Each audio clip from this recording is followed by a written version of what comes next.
is a city right next to the capital. Basically in the capital. It's like a few minute drive from reaching capital, like 10 minutes. Less even if you're going fast, which I don't. I drive safe. They organize on a national team level. Just want to mention really quickly that moving forward, all the competitions that I mentioned, there's a men and women's version. I just generally mentioned the cup without necessarily specifying. But yeah, just keep that in mind. They organize the Copa America, which is all of the South American countries, and more recently, including a lot of North American countries, which I like. I would like to see North America play us more. I think it's really cool. Then on a club level, their top competition is the Copa Libertadores, which is the premier club competition, the most prestigious in South America. And then under that, they have like a second competition called the Sudamericana, which is the teams that didn't quite qualify for the Libertadores, but were still good enough to qualify for Sudamericana. So those are the two big ones. Speaking of Conmebol, I actually have something pretty cool to show you guys. This is a plate from the opening of the Conmebol building. So their offices. There you can see it says the 23rd of January of 1998, which is when the building opened. And it has the old logo, and I also have a pin of the old logo that says CSF, which is Confederations Sudamericana de Fútbol, the old acronym.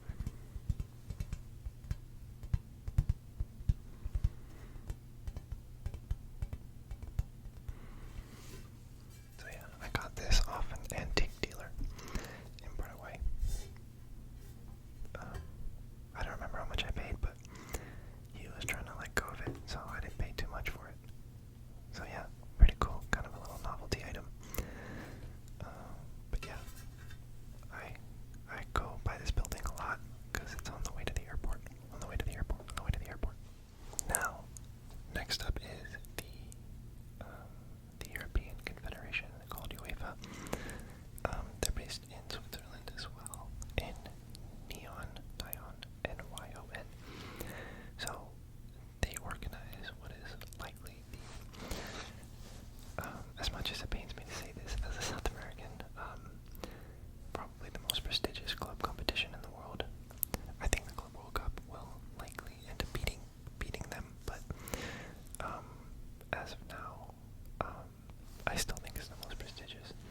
of the sport, I would first choose a team from where you're from, your local league from the country that you live in or you're from, and try and go to the stadium, try and develop roots with that team, because at the end of the day, you're not allegiance is always stronger if you have a personal connection. So maybe one of your parents has a team, you know, or you choose the team where you're from. But if you can have actual like personal roots and connection to the team, the fandom will be much more personal. And then after that, and again, this is coming from a South American, so you know I'm not biased. I would say pick a team in Europe, especially if you live in the U.S. Pick a team in Europe. That's what people here in the U.S. who are soccer fans watch the most. So in terms of being able to have a conversation with soccer lovers here, most of the time they're talking about Europe. So yeah, I would choose a team. If I had to recommend one, I'd say the Premier League. I think it's the best, the most exciting. So yeah, I would say choose a club team from where you're from, and then have your team in Europe for the funsies. And then obviously your national team should just